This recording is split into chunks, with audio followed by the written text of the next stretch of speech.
আর্থিক অনটনে অবসাদে গলায় দড়ি দিয়ে আত্মহত্যা সিভিক ভলান্টিয়ারের মৃত্যু রহস্য ঘিরে চাঞ্চল্য নদিয়ার করিমপুর থানার অধীন পাটাবোকা গ্রামে। ঘরের ভেতরে ঝুলন্ত অবস্থায় তাকে উদ্ধার করে করিমপুর হাসপাতালে নিয়ে আসলে কর্তব্যরত চিকিৎসক তাকে মৃত বলে ঘোষণা করে। সূত্র মারফত জানা যায় যে দীর্ঘদিন ধরে তার ব্যাংকের বই লক হয়েছিল, তাই টাকা তুলতে পারছিল না সংসার চালানোর, তাই মানসিক অবসাদে ভুগছিল। এই রবিবার রাতে নিজের ঘরে গলায় দড়ি দিয়ে আত্মহত্যা করেন ওই সিভিক ভলান্টিয়ার। করিমপুর থানায় কর্মরত ছিলেন।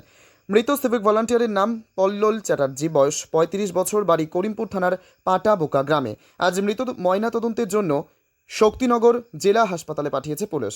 ময়নাতদন্তের রিপোর্ট হাতে পেলে স্পষ্ট হবে মৃত্যুর কারণ। এই ঘটনায় শোকের ছায়া নেমে এসেছে করিমপুরে।